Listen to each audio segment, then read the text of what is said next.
all good? Hi, guys. Hi, all right, well, let's make sure we're all in the right place. This is our one-on-one chat with Marie Lou, who has a lot going on and a very, very exciting book that just came out. So I definitely want to give you a second to introduce yourself, talk a little bit about your work, and also the latest book that came out this week, and what's going on front. Sure, thank you. And I'm so glad to see you guys. Thank you for coming here and listening, and I'm just really excited to share the new book with you guys. My name is Marie Lou. I am the author of the Legend series, and I am trying to train myself out of saying the Legend trilogy because now there's number 4. And that's Rebel, which is the book that just came out. It can kind of stand alone on its own if you haven't read the original trilogy, but it's taking place after the events of the series. So it definitely helps if you read the trilogy because there's a lot of spoilers in the 4th book. It follows the journey of Day, who was one of the original characters in Legend, and his brother Eden, who is much younger than him but is now grown up, and the two of them as they try to navigate the hyper-futuristic society of Antarctica. It's set about like 100 years in the future. So Antarctica is like this society where everything is gamified, and what that means is that everything that you do in life has a point assigned to it. Excuse me.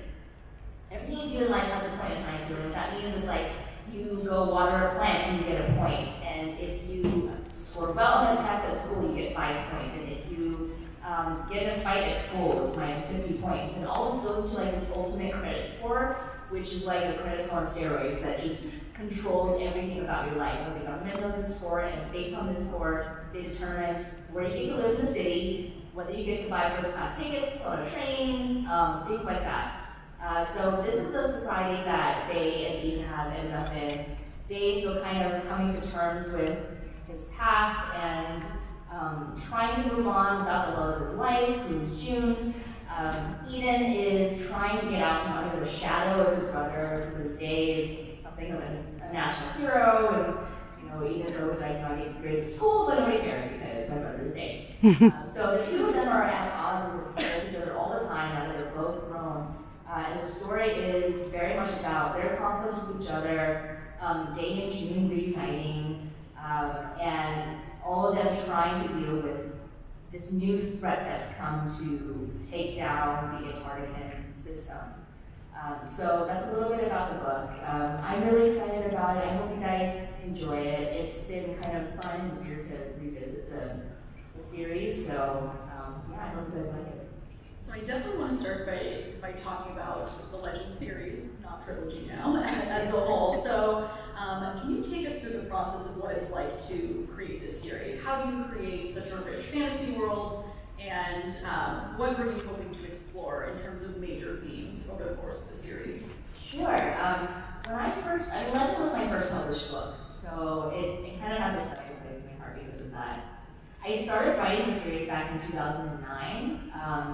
And it was originally inspired by Les Mis, like the old movie version with Liam Neeson in it, because that's what I was watching on TV one day, and I just was watching it, and I was watching, Valjean and Javert going at it, and just felt like, it'd be really fun to like a teen version of this, like a teen, like criminal versus detective story. So that was the original inspiration for the Legend, and then the world building came from this article that I read that had a map that simulated what the world would look like if all of our freshwater ice melted and the ocean rose by like 100 meters. And it was just like a fascinating map to see because like the entire southeastern United States was gone, like underwater. And I was looking at California because that's where I live in LA. And there was this huge lake that stretched from LA all the way up to San Francisco. So I saw that, and my first thought was like, I would love to float my boot down and just like destroy it for this story. So that's what I did. I set like Day and June in this kind of half-flooded, ruined landscape that's now ruled by the Republic of America, it's a new country. And that was the beginning. And over time, I never really set out to write themes into my books. I want to entertain. Like that's my first goal is to write something that's entertaining for everybody. But you things creep in as you go, and I don't write in a vacuum, so the outside world is kind of influencing everything going into the story. So I found myself writing themes about like how do you fix a country? How do you deal with a place that you love but that's gone so long? How do you change your mind if you end up realizing that everything about your life is a lie? Like that was June's story throughout the first 3 books. And Day was trying to come to terms with the fact that this girl that he loves is also his enemy. And so all of that was kind of swirling around as I was writing it. And then Rebel is kind of a continuation of that, but that's more exploring like how do you heal after a war? How do you deal with past trauma and heal from that? How do you move on from that? And how do you fix your world? And I feel like that's kind of relevant these days because if you don't write it back, and after 2016, my entire brain was just kind of we're all gonna die. Over and over, and so a lot of that went into writing Rebel. Like they love their country, but they can see it kind of all the problems and the rot under the log. And what do you do? How do you fix things? How do you move forward? So all of that was swirling around there a little bit. And at the start of the series, you're writing for characters that are teenagers. What made you want to write for the young adult genre, and why is YA writing important? That's a great question, because when I started writing Legend, I didn't know that I was writing young adult. I didn't know that YA was like a real, like a defined category. Like I read Twilight and the Hunger Games, and I love both of them, but I didn't know that, and so that they belonged to YA. So when I pitched Legend to my agent, I pitched this as science fiction, and my agent was like, this slots very neatly into dystopian YA. And I was like, what's that? And she was kind of exploring, well. And I was like, great, let's submit it as that. So that's how I found it as a young adult. I grew up reading a lot of fantasy and science fiction, like the older school fantasy and science fiction, and a lot of those stories scar teenagers anyway. I feel like a lot of those stories would have been published as YA if they were coming out today. So I think I was very influenced by that voice, and I think my writing voice had always naturally fit into YA. And then after I fell into YA, I just kind of loved it. It's just it's a very fun, very immediate category. And my favorite thing about YA is how optimistic it is. I love adult fiction. But most of it makes me feel very sad about things. I feel like as you progress in like book categories, things get sadder and sadder and sadder. Like picture books are just so happy, and then in middle grade things start happening, and then you get to YA and there's like angst, and you get to adult and just like everything. So that's like a progression. I like that in YA there's still this kind of thread of hope and optimism. There's a lot of dark stories. And I like that. I think that it tells the truth about life and it doesn't really hide things from teens, but at the same time, at the end, you usually feel like there's some hope. And I think that's important because we're writing for young people. Like, they're the next generation. You guys are going to change a lot of things that have gone wrong in our generation, like fixing a lot of our mistakes. Really sorry. Mistakes of our generation. But I think it's important to show that young people are the silver lining in this world, and that nothing is forever, and that even if things suck right now, they can get better. And it's usually because of young people.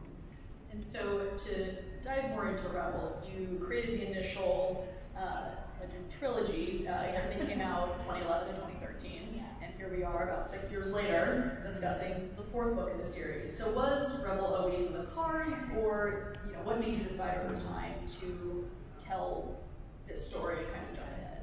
Yeah, I didn't know that I was going to write Rebel. I always knew that there was more story there, but I didn't know if I needed to tell it. So when I finished writing Champion, like there were a couple of chapters of Champion where I talked about the Antarctic Society and June businesses for a couple of chapters, and I had just a blast writing those chapters. And when it was done, I was kind of like, well, that was fun. I'm not sure if I ever get to do that again. And then I just ended up thinking about it a lot. At the time, I was okay with the kind of open ending that Champagne had. I'm trying to keep that vague just in case you guys haven't read it, the last one. But it was a kind of an open ending, and at the time I liked that. I liked the idea of what if, you know, like I didn't really know what happened to Day and June exactly afterwards, but I liked thinking about the possibilities and like the optimism of the unknown for that. But having said that, Champagne came out in 2013, different time. After 2016, I was like, I just felt a sense of helplessness. You know, like I voted and I tried my best, but you just feel like there's forces far bigger than you moving that are destroying things, and there's nothing you can do about it. And I just felt very hopeless about that. And then I started feeling like, you know, I may not have a lot of power over some of the things happening in the world, but in my world, in my fictional world, I am God. Like, I can do literally anything. So at that point, I realized that I wanted closure for my characters, for my story, for my world. I wanted to make sure that I could create something that told me that things could be okay. You know, so I wanted to make sure on paper that my characters were going to be okay. So I think that was really the inspiration behind beginning to write the fourth book. And I also got a lot of emails from readers who were like, "What happens to Day and June?" Champion. So after a while, I was like, you know what? I would like to know this myself. so I started writing the fourth book, and I'm really glad that I did. I was going to say, in researching for this talk, a lot of people were saying, you know, thank goodness you wrote the fourth book and side up question. So I agree, having read the whole series, you know, the fourth book sort of adds that story. And so the other thing that I think is really interesting too is, you know, you create these books. There was a time jump between the fourth book in real life and the first three, and then also in the story, there's a time jump. So you go from I didn't realize I did that. metaphor. But obviously, you know, we're just talking about, you know, you're writing about teenagers, and it's very strict YA, and then you have to take this jump, and you're no longer writing about teenagers. Obviously, there's a big difference between someone who's in their 20s versus in their teens. A different sort of angst in different states. And so, how did you go about, you know, revisiting those characters, but then having to, you know, account for the fact that they were going to be different people in this book than they were originally? Yeah, it was kind of weird to revisit them in that sense, just because I had changed as a person, I'd grown older. A lot of things in my life had changed. So when I revisited the voices of Day and June, specifically, they sounded very different to me in my head. Like, I could revisit her, but like Day especially, I just kind of fell back into writing him very naturally. But at the same time, he's a very different person in Rebel than he was in the original trilogy. I mean, he doesn't even call himself Dave anymore. He calls himself Daniel because he doesn't need a street name anymore to hide behind. He's just taking back his, you know, his normal name. So they were very different, and I think the one thing that anchors the story still in YA is Eden. Because a lot of Rebel is basically Eden's story, and he's the younger brother, and he's kind of going through that young adult change where you are stepping out of childhood and growing up into adulthood, and pushing against the bonds with his brother. Day is still, like, he spent the entire first trilogy protecting his brother from harm, with mixed results. So he feels very paranoidly protective of Eden, and he still sees Eden as this 12-year-old boy who can't see very well and just wants to follow him everywhere, to the bathroom, you know, to his classes, like, just to make sure that he's alive. So like, that is Day's problem. And Eden is now grown, and he's like, I can't do this. Like, you have to stop following me everywhere. So they're very much at odds in that sense, and I think that is Eden kind of training for his independence, trying to understand his role in life, having gone through the kind of childhood that he went through. So it's an exploration of how he becomes an adult, and I think that was what helped me revolve all the other characters around him.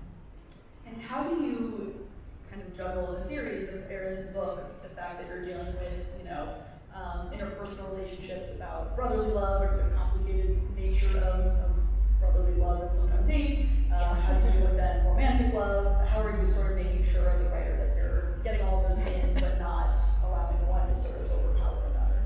Yeah, I think the sibling relationship just kind of naturally fell in because it's from their 2 points of view. Like the original trilogy was from Day and June's point of view. Rebel is from Daniel and Enid's point of view. So the sibling relationship was always there because they're just constantly thinking about each other and their issues. But the Legend series is not a Legend series without Day and June. So June plays a huge part in this book.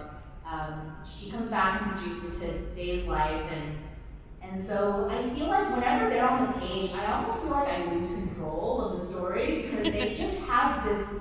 They were just drawn together from the beginning, and I always felt like when they were together on the page that their characters became stronger, that they stopped listening to me, like they're just like doing their thing, and that very much felt the same with Rebel. Even after they had been apart for so long, I feel like their scenes kind of write themselves because they just know each other that well. So it was never an issue having their relationship play out very strongly on the page as well. And I mean, the final chapter kind of ends with them. So yeah, it worked out really well to balance together. And obviously, I think there's a lot of great things that come with writing a series that is selling and people love it and people are so invested in the characters. And then the other flip side of that is you take some time off from the series and these characters and you revisit it. There's going to be high fan expectations. So how do you juggle the fact that there's some things that fans really want from a series or from another book versus what is more in line and in the nature of the characters, especially when those two things are in opposition. Right. I mean, with this book in particular, I knew exactly what fans wanted. So it was kind of what I wanted as well. So that worked out. I'm glad that did. It's always kind of scary going into fan expectation or reader expectations because like when I first started writing Legend, nobody knew who I was, nobody read my story, so I just kind of like wrote it happily in this little bubble. And then afterwards, I remember with Prodigy, suddenly I felt like I was writing in this glass box. There were people looking at me now, and I had a deadline, a real deadline, and things were on the line. So it was very terrifying to go through that and to think about writing something that would meet expectations. So I kind of got used to it after that. Prodigy was kind of like my real training ground for dealing with expectations. Having said that, this is the first book that we didn't release any advance copies of, so I really have zero idea what readers will think of this story. So it was quite nerve-wracking. It still is. Like I really hope you guys like it. I mean, feel free to send me like 1-star gift reviews, but I'm kind of also preparing myself for that. And I just hope that I wrote a story that was true to the characters and true to what they wanted, and that aligns with what readers want. Because I feel like if I did my job right, those two should be the same thing. And is there any particular part of the book that you either felt was most rewarding to write or most challenging to write, anything that stands out from putting this together? Yeah. The most challenging thing by far was getting Eden's voice right. He was such an integral part of the original trilogy. Like his things that happened to Eden kicked off the entire story to begin with, and his decisions kind of had huge ramifications for the Republic's war. So he was like always a major character, but always kind of like off to the side. And this was the first time that I was exploring the world from his point of view, and suddenly he became alive in my head as this, kid with feelings and emotions and anger and uncertainty. So nailing down his voice and separating it from Day was like a big challenge for me. I literally had to get him out from under Day's shadow. I feel like Day was such an overpowering character. So that was definitely the most challenging thing. The most fun was writing Day and June's reunion scenes, just because, again, when they're on the page, I almost feel like they kind of take over. for better or worse. So it was very, very fun and cathartic to write scenes with those two back. And so, to switch gears a little bit, the Legend series is not the only thing you've been up to for the past 7 years. You've casually also written the Young Elite series and Warcross and a number of other projects. Your Wikipedia page is very lengthy. So I'm sure a lot of people want to know, where do you gain inspiration for your work? And then two, what's your process like for outlining and writing these different series? Sure, yeah. Yeah, they were all very different. That's the thing about writing, I feel like. It's one of those jobs where you are never really doing the same thing twice, and sometimes that sucks because sometimes I feel like, why is it still so hard, to write a book? I feel like I've written my pen by now. I feel like I should have some kind of rhythm down, and I really don't, because every single book is a completely different thing. It's not like I'm doing the same thing over and over. Every story has a different requirement. So I don't know if I have a huge process that's carried through all of the books. Like, for example, with the Young Elites, that was inspired by just wanting to write a story from the villain's point of view. The original idea for the Young Elites, like the first verse that I wrote in the Young Elites was actually from a different character's point of view. From like the hero's point of view, and Adelina was the villain. And I wrote like 100 pages of that, and I gave it to my agent, and I was like, what do you think? And she said, I love my agent, but she's very blunt. She said to me verbatim on the phone, when you gave this to me, did you think that it was good?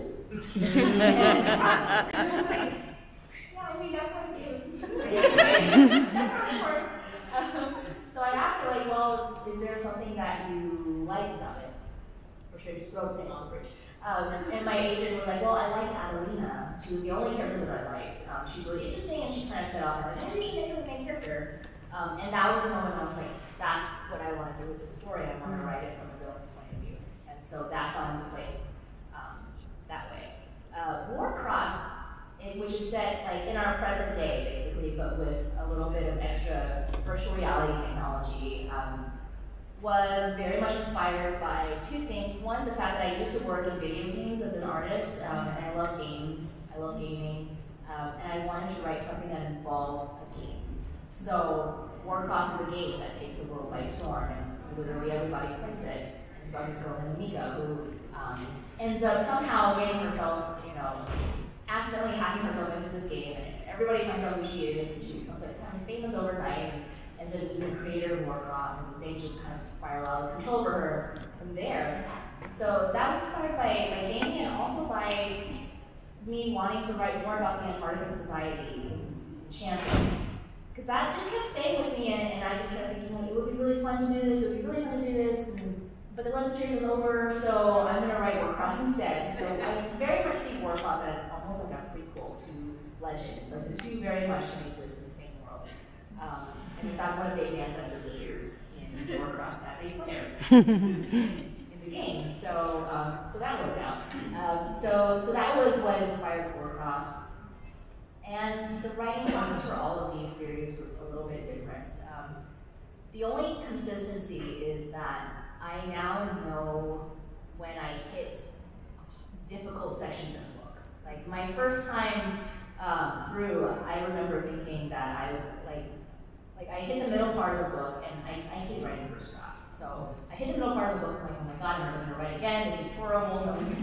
I'm fraud. I'm just gonna go on the bridge now. And that's how I felt for writing Prodigy, my follow-up to Legend. And then over time, like now, I still get that same feeling, but now I know enough to know you can get out of this swamp. Like this will pass, and there will be a time when I look back and the book makes sense, and it's not gonna be, it's okay. You're not gonna be, this isn't the last book you're ever gonna write. So I know to coach myself through that now, but I feel like everything else is still kind of a crapshoot. I feel like every author does the same thing in the middle. You just kind of you need a moment to lie on the floor and exactly. Like, what we should just skip middles completely, just go from beginning to end. I remember once talking to an author who said she talked to a fan, he's like, oh, I always read the ending first. And she's like, please just read the middle because the middle is so difficult. And so when it comes to writing for fantasy or dystopian books, what kind of process do you go through to really flesh out those worlds? Because I think a lot of people, there's an old quote about how the more effortless things look, the harder it is behind the scenes. So how do you go about doing that, and what sort of tips or tricks do you have for people who are getting their feet wet with writing and trying to create something, and realizing that it's a little bit harder than it looks when you actually read something like your work? For sure. I kind of world build as I draft. So I usually world build out about half of the world, like what I know I absolutely need to know, and then I start writing my first draft. And it's usually very rough. Like my first drafts make very little sense to other people. But that's my world building process. I kind of discover the world as I discover characters. And then after my first draft, I'm in revisions. That's when I do a lot of the other meatier world building. I think of the questions that I didn't know to ask myself at the time, like what do they eat in this world, and what kind of weather is it, which determines what kind of clothes they wear, which determines how they act around each other, and the structure of the city, and so on. And also the characters themselves, for me, play a huge part in developing out the world. Because, like for example, in the Younger Leads, I started off with the character Adelina, kind of came very fully formed to me. And as I was developing her, I thought about the kind of world that would need to exist for her to exist. I always knew she had powers, and I always knew that she was going to become a villain. So I thought about what kind of world would that be, where she would have these powers and be ostracized to the point where she just wants to destroy everyone. So eventually I settled on a Renaissance-like era to develop out. And then from there, I read about the Renaissance and about the Renaissance era Italy, and just all the strange little quirks and details that existed at the time. Which, by the way, the most interesting piece of trivia I found during that time is about torture. And the weirdest form of torture that I read about was that they would tie you down and they would pour salt water on your feet.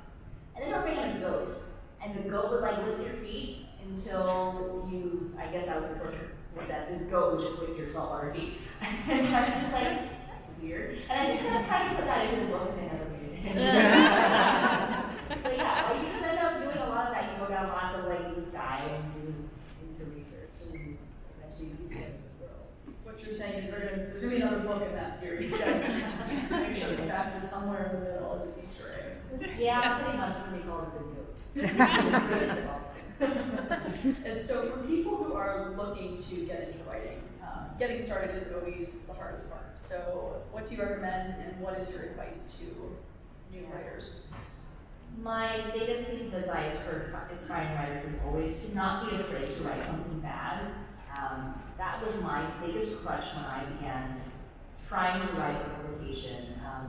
I have this perfect image in my head of a new story that I want to write, and when I write it down on paper, it doesn't look like that. So I'll write 50 pages, and I'm like, this isn't what I want it to be, so I just start revising it over and over and over. This 50-page chunk, and I'm like, it's not right, it's not right, it's not right. I'm just turning my wheels in the mud until finally I get tired of the story and I burn out. And then some other shiny idea comes to me, and I'm like, ooh, that's great, and then I do the same thing. And so I did that so many times. I must have written like a dozen half stories that way, and never finish anything. Until I just realized, when you first start out, you're gonna write something bad, and it's okay. Even now, my first drafts are terrible. I'm going through a first draft right now that I'm just like, this is the worst thing I've ever written in my life. But that's how we start. In the beginning, I think it's important to remember quantity over quality. Quantity, just write. Get it out there, get the word count down. And the thing is, you can go back and fix something if it exists. If it doesn't exist, you have nothing to fix. So revisions are what make a book,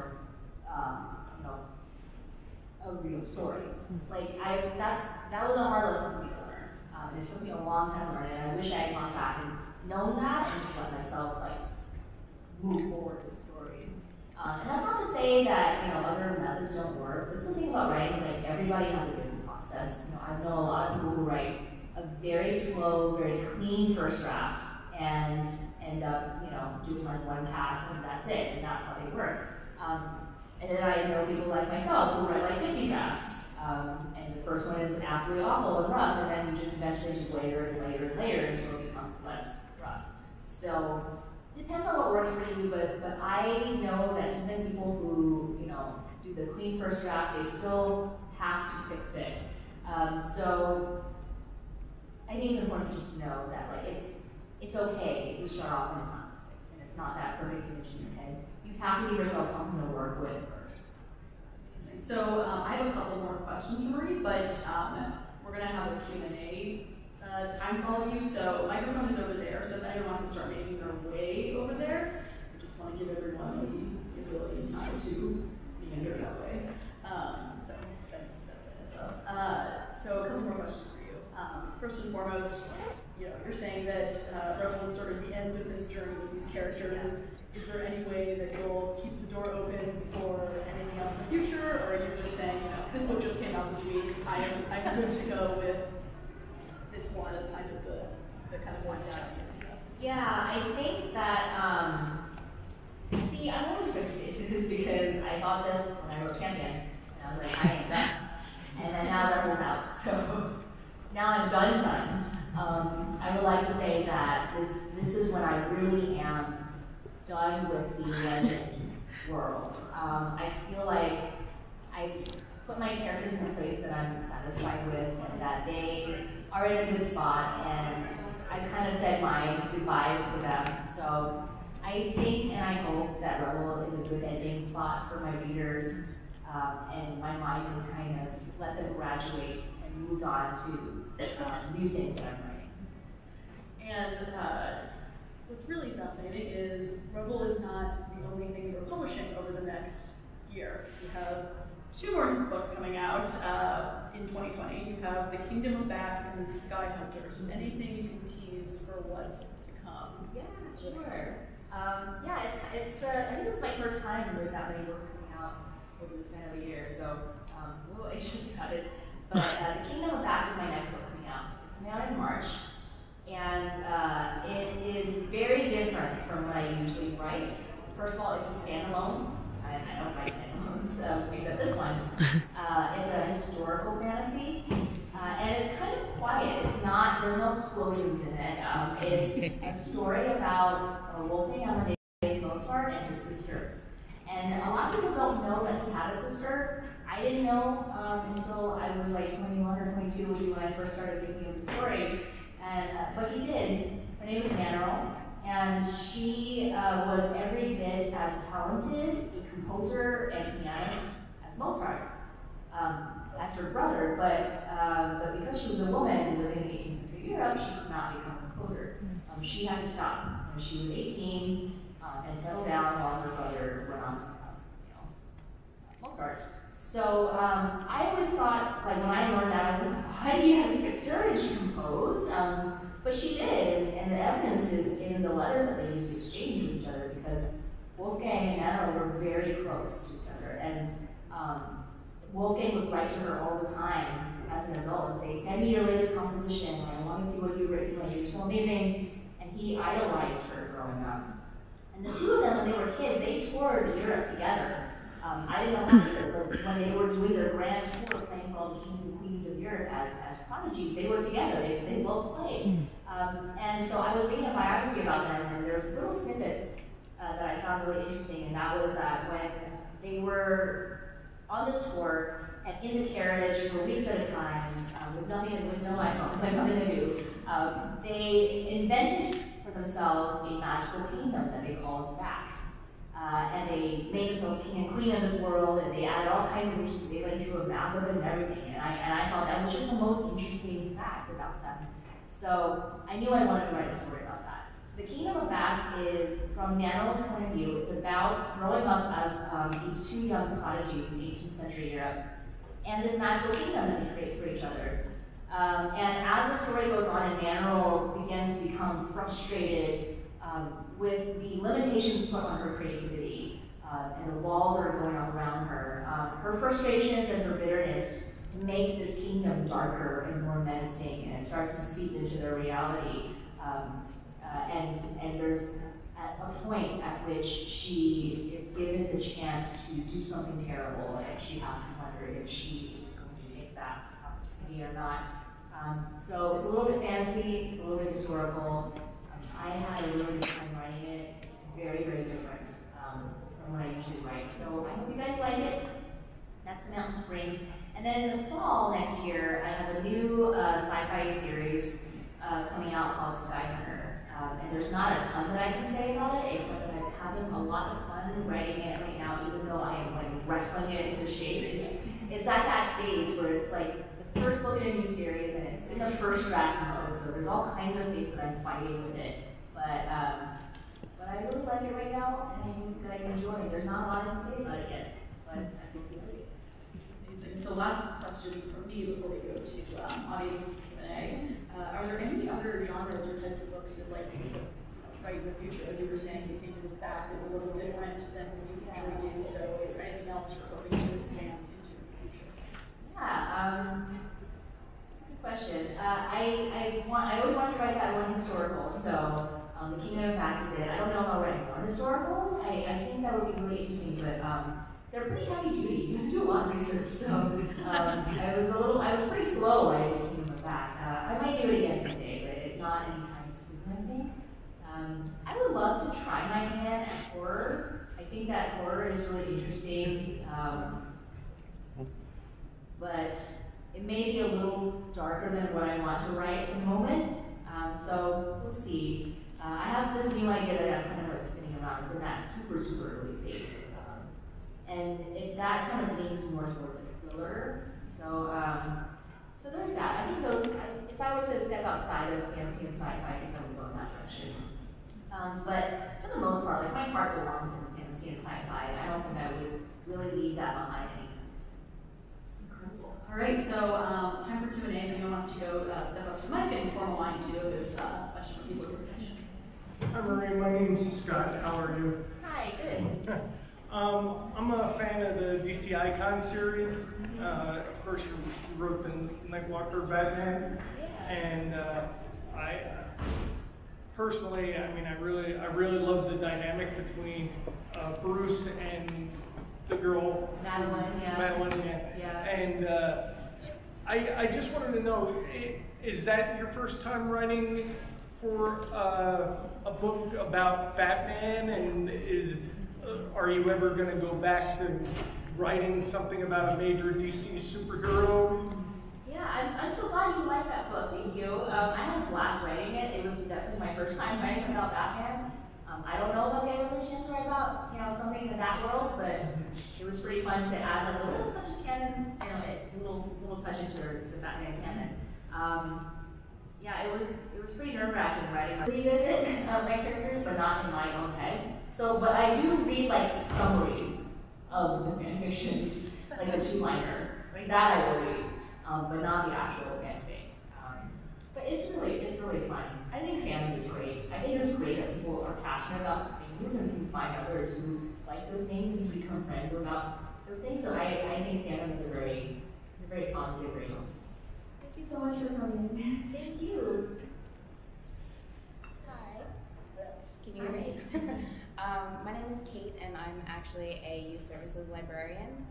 And your books are very hard to keep on the shelf, I have to say, especially with the middle school boys, which is a really hard demographic to find stuff for.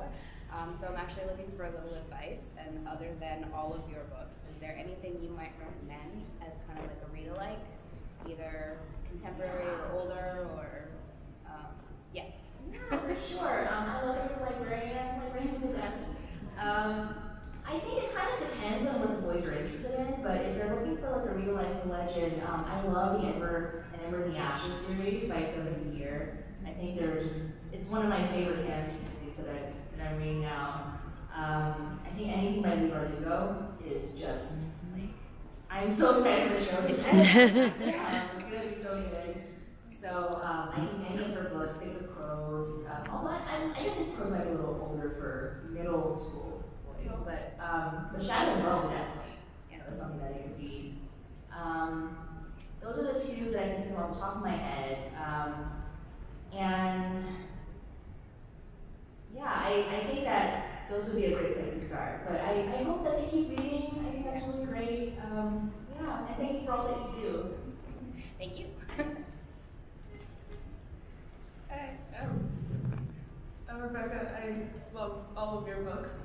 Thank you. I'm currently reading Rebel, actually. It's Oh, great. I hope you're liking it. yeah, I'm loving it. Thank you.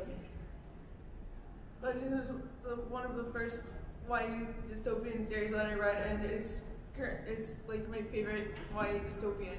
Thank you so much. I hated the Hunger Games, and but the Lord was amazing. Thank you so much. I'm so glad that you like the books. I mean, this is why I really love being readers, because, you know, you write in a vacuum for so long, and sometimes I don't know if, you know, anyone is out there, and I feel very alone in the writing process, but then I get to go out and meet you and get to see you face to face, and it always means a lot to me. So thank you. Thank you so much for reading the books. Yeah, thank you for being here. Any other questions? So we have the mic for a couple more minutes in case anyone has anything else. Hi. I'm also a librarian, teen librarian in the library. So one of the things that I like is I'm Asian American, and many other characters have Asian influences. And how do you find being Asian in what has been traditionally a very white male world? Yeah, that's a great and difficult question. When I first started reading fantasy and science fiction, I was a teenager, and at the time it was very, very white male dominated landscape. It still is. I remember the first convention that I ever went to, writing conference I went to for science fiction and fantasy. I was like 18, and I was literally the only person of color there, and I just remember feeling so out of place there, and feeling like maybe I don't have a space here. The first fantasy drafts that I ever wrote were all white. All of my protagonists were white male, just because that was what I was used to reading. So I just assumed that that was what you have to write. And it never occurred to me that the racial thing, that you could create fantasy and science fiction worlds with Asian characters in them, with other people of color in them. So it was very much a learning process for me. And by the time I was writing Legend, I knew that I just wanted to have Asian characters in there and a little bit of Asian culture. I think that when you're writing, it's hard to completely separate your identity from your writing, you know? So I realized over time that I just was putting it in without even realizing it. You know, Day is part Asian, and a lot of the elements that was going into futuristic Los Angeles were Asian. There's like street food being sold, you know, in the Republic that's like, you know, fried dough and, you know, goose eggs, and things that I would find, you know, in Asia. So, so I was putting those in without realizing it. Like, you know, we're going to have funerals, people dress in white, which is a very, you know, Eastern thing. So, so I was doing that, and I remember at the time the publishing landscape was also very different. This was like 2010 or so, and I feel like diversity was still not really much of a movement. And I remember thinking to myself at the time, I have to be careful how much Asian I put into a story, because if I put in too much, I would be put in the corner, and I'm not going to be published, and it was a dangerous thing, you know, to do. So I remember just being very, very cautious about it. And I was lucky enough to benefit from writers that came before me who were braver, like Melinda Lowe and Cindy Pond, and like some of the earliest Asian American writers working in YA and L&O. So, you know, I had their backs to support me. And now I feel like the publishing landscape has changed so much. You know, there's still so much improvement that needs to happen, but you get to see a lot of diverse stories now. There's so many more Asian writers now, and it's a very encouraging thing to see. You know, as I said, I think we're still very far away from being perfect in that realm, but it's made me braver as a writer to see that and to be reassured that readers just want a good story, you know, and they want to see stories that reflect the world around them. And to me, making a diverse story is just good world building. Like, if you don't write a diverse world, it's just not natural. It's just not the way things are. So it it has meant a lot to me to see that change, and I think it's changed me as a writer. So any last questions?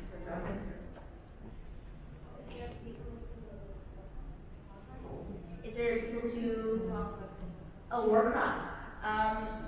Not, see, this is like my champion answer again. Not at the moment, but I feel like I jinx myself when I say that. So never say never. I love the Warcross world. I love Mika and Hideo and the whole cast. So we will see. And I have some fun news about Warcross that I wish I could share, but I can't yet. But hopefully I can. It's gonna be a movie. Sounds like a movie. I know I'm being super big about it right now, but hopefully it is something that's really fun to share, and maybe there will be future prospects. Wrap things up. Where can people find you online? Social media handles? Yeah. I'm mostly on Instagram these days, so I'm under Marie Lou the Writer on Instagram, and I just mostly post random things with my dogs and stuff. And I'm kind of on Twitter. I'm on Twitter a lot less than I used to be, but I will still definitely answer reader questions on there. But I'm a little bit better on Instagram. Sometimes I'll do like Q&As on there, and people can DM me questions now. I'm very happy to answer those. Amazing. Well, thank you so much, everyone, for coming, and thank you.